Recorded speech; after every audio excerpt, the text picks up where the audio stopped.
अस्सलाम वालेकुम। मेरा नाम है आयशा यूसुफ और आप देख रहे हैं तख्ती ऑनलाइन। आलिया ने मुझसे एक बहुत ही दिलचस्प सवाल किया।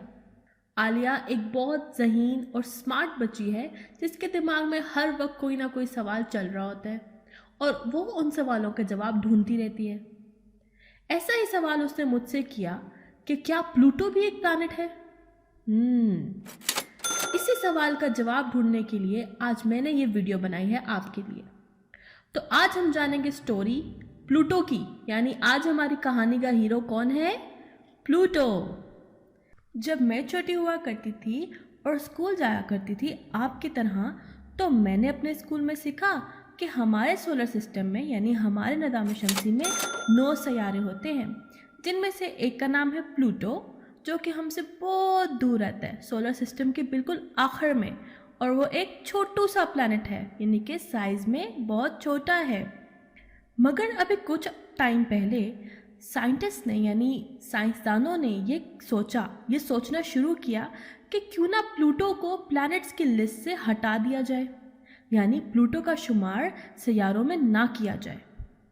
ये खबर सुन के मैं बहुत उदास हो गई। सिर्फ मैं नहीं बल्कि मुझ जैसे कई लोग बहुत उदास हुए और काफ़ी लोगों ने इस खबर पर एतराज़ भी किए। अब साइंटिस्ट के पास प्लूटो को प्लैनेट में शुमार ना करने की वजूहात तो ज़रूर होंगी। क्या आपको मालूम है कि प्लूटो कब दरियाफ्त हुआ? वाह, आपको तो सब सवालों के जवाब आते हैं। बिल्कुल ठीक जवाब दिया। प्लूटो 1930 यानी कि 1930 में दरियाफ्त हुआ और तब से लेकर एक तवील अरसा तक, एक लंबे टाइम तक प्लूटो एक पुरस्कार और मुश्किल प्लैनेट माना जाता था। इसकी वजह ये थी कि साइंटिस्ट के लिए यानी कि साइंसदानों के लिए प्लूटो के बारे में जान पाना एक बहुत ही मुश्किल काम था। हम बाकी प्लैनेट्स को दूरबीन के ज़रिए देख सकते थे, लेकिन हम जब प्लूटो को दूरबीन से देखते थे तब भी हमें एक नुक्ता ही नज़र आता था। इसकी वजह ये थी कि प्लूटो साइज में बहुत छोटा है और हमसे बहुत दूर है। अब क्योंकि प्लूटो के बारे में जानना हमारे लिए बहुत ही मुश्किल था, क्योंकि हम उसको ठीक से देख नहीं पा रहे थे, तो प्लूटो के बारे में हमारे जहनों में बहुत सारे सवालात थे। जैसे कि साइंटिस्ट सोचा करते थे कि क्या प्लूटो के पास भी रिंग्स हैं? उंगली में पहनने वाली नहीं, ये वो रिंग्स हैं जो सैटर्न के पास हैं।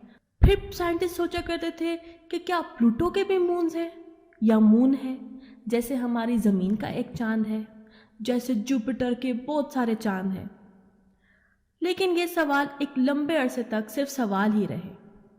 प्लूटो को देख पाना और उसके बारे में मालूमात हासिल करना बहुत मुश्किल काम था, लेकिन फिर भी साइंसदानों ने हिम्मत नहीं हारी। प्लूटो को लेकर साइंसदानों के बहुत से अंदाजे भी थे। जैसे कि साइंसदानों का मानना था कि क्योंकि प्लूटो हमारे सन से, हमारे सूरज से बहुत दूर है, इस वजह से प्लूटो में सर्दी भी ज़्यादा होगी, मरी से भी ज़्यादा, गिलगित से भी ज़्यादा, एंटार्क्टिका से भी ज़्यादा। यानी शायद प्लूटो ही वो जगह है जिसके बारे में कहा जा सके कि ये हमारे निज़ाम शमसी की सबसे ठंडी जगह है। साइंसदानों ने जब टेलीस्कोप से प्लूटो को देखा तो उन्होंने ये भी जाना कि प्लूटो बहुत आहिस्ता आहिस्ता आहिस्ता चलता है। क्या आपको पता है कि प्लूटो को सन का एक चक्कर लगाने में कितना वक्त लगता है? आपको तो इस सवाल का जवाब भी आता है। बिल्कुल ठीक जवाब दिया आपने। प्लूटो को सन का एक चक्कर लगाने में 248 साल लगते हैं। यानी कि अगर आप प्लूटो में रहते हो तो आपका बर्थडे 248 सालों के बाद आए। क्या आप इतना सब्र करेंगे अपने बर्थडे के लिए? साइंसदानों के पास प्लूटो के बारे में इससे ज़्यादा कोई इन्फॉर्मेशन नहीं थी, कोई मालूमात नहीं थी। 1990 की दहाई में यानी कि 1990s में साइंसदानों ने एक बहुत ही पावरफुल, बहुत ताकतवर टेलीस्कोप इजाद किया। इस टेलीस्कोप को हम कहते हैं द हबल स्पेस टेलीस्कोप।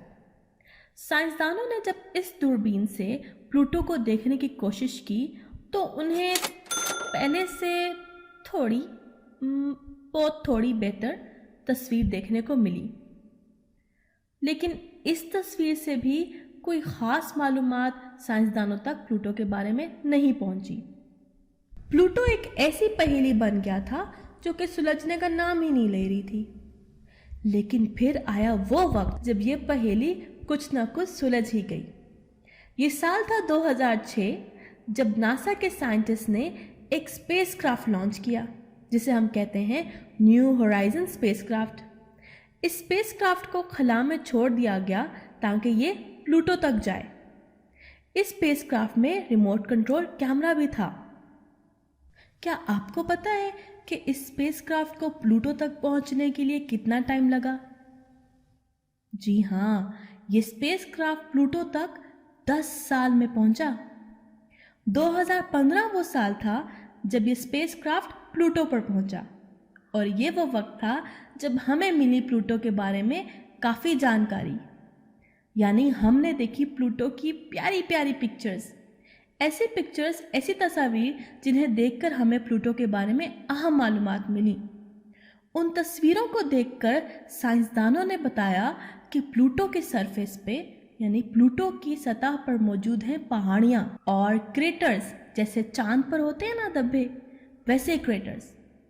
और साइंसदानों ने प्लूटो की सरफेस पर देखी लाइट ऑरेंज कलर की बर्फ, बहुत सारी बर्फ।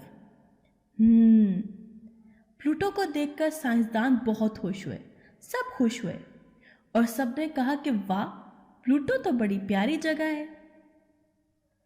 प्लूटो के बारे में ये सब जान के अब आप भी समझ ही गए होंगे कि आखिर लोगों को क्यों एतराज़ है कि प्लूटो को प्लैनेट की फैमिली से ना हटाया जाए, यानी प्लूटो को प्लैनेट्स के ख़ानदान में ही रहने दिया जाए। आप बताएं कि क्या प्लूटो को प्लैनेट कहना चाहिए, सयारा कहना चाहिए? सोचें। बिल्कुल सही, प्लूटो एक सयारा ही है, यानी प्लूटो भी एक प्लैनेट है। लेकिन यहाँ पे एक छोटा सा फ़र्क है। वो फ़र्क ये है कि प्लूटो बाकी प्लैनेट्स की तरह, बाकी सयारों की तरह एक बड़ा प्लैनेट नहीं है, बल्कि प्लूटो एक छोटू सा यानी माइनर प्लैनेट है। यानी प्लूटो प्लैनेट्स की फैमिली का, सयारों के ख़ानदान का सबसे छोटा बेबी है, सबसे छोटू बच्चा है। तो हमारे इस हीरो की स्टोरी, हमारे इस हीरो की कहानी आप खुद भी सुने और अपने दोस्तों को भी सुनाएं। आप कैसे सुनाएंगे अपने दोस्तों को? बिल्कुल ठीक, ये वीडियो शेयर करके। Thank you.